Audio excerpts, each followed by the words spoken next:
Hi everybody. Sorry, the tripod is shifting a little on me. Give me 1 second here to try and tighten this thing up. I hit start and then it fell. So hopefully you can bear with me through the beginning part of this. Okay, I think we're good now.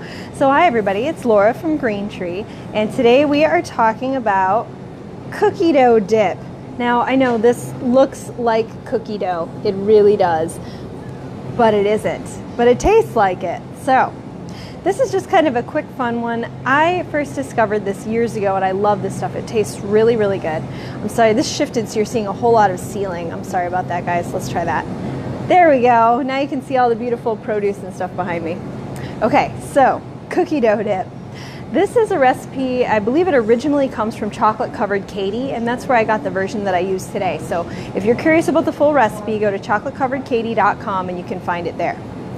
It's really pretty simple. The main ingredient in this delicious dip that I showed you guys, I'm going to show you one more time, delicious cookie dough dip, is chickpeas. This is basically a super tasty version of hummus. If you've never tried making this, it's super simple. All you really need is a food processor. It's very quick, and I highly suggest trying it. So I'm just going to kind of run you through the basics of what are in it and why you might want to try it. So again, it's made with chickpeas. You can also use white beans, and that'll work just fine. Nut butter. I use peanut butter to do kind of a classic, but you could easily use something else creamy like cashew or sunflower butter or almond butter, anything that would suit your taste buds and what you already have in the cupboard. Of course, you're going to need chocolate chips. I use these Enjoy Life ones because they're free of all different kinds of allergens, and this dip is actually possible to be gluten-free, paleo-friendly, totally vegan. Everybody can eat this. It's a great snack. So I used vegan chocolate chips. I did use natural cane sugar when I made this, but you could use xylitol or erythritol when you make it. It's going to change the texture a little bit if you use stevia, but you could experiment with that as well. The only thing is if you use xylitol or erythritol instead of regular sugar, you are going to go ahead and not want to let your dog taste any of this, or cats either really. The sugar alcohols are very bad for pets, so don't let them have any.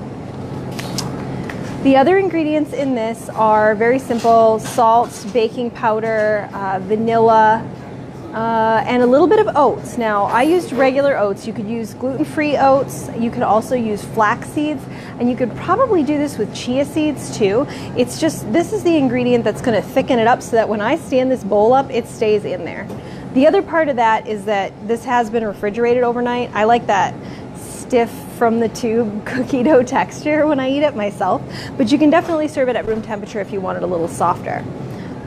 What would you put it on?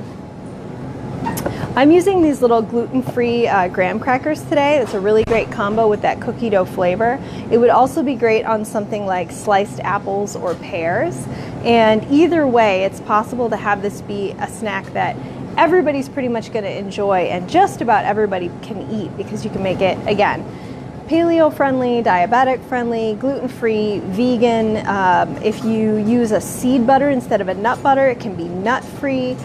There are no soy ingredients, so long as there aren't any in your chocolate chips. So I really think this is a great one, and you should consider trying it. I'm going to show you one last time. Delicious cookie dough dip. Again, you can find the recipe for this. I mean, if you just search cookie dough dip vegan, you will be able to find a lot of different recipes online, but the one that I specifically used is from Chocolate Covered Katie. I went ahead and I believe the original calls for like 3/4 of a cup of sugar. I used a little, just barely a touch over a half cup, but you could get away with even just a couple tablespoons if you wanted to add a few drops of stevia with it and still keep that stable texture. So you can tweak it for whatever audience you're serving it to. This is a great one going into the holidays, or just if you need a snack on a given day. So I really suggest trying it. Check out the recipe. Let me know if you try it. And that's it for today. I've got a little bit of a tickle, so I'm going to stop talking now. Hope you guys have a great Tuesday. And remember, if you wear your I Voted sticker into the co-op before 9 o'clock, you get 5% off today.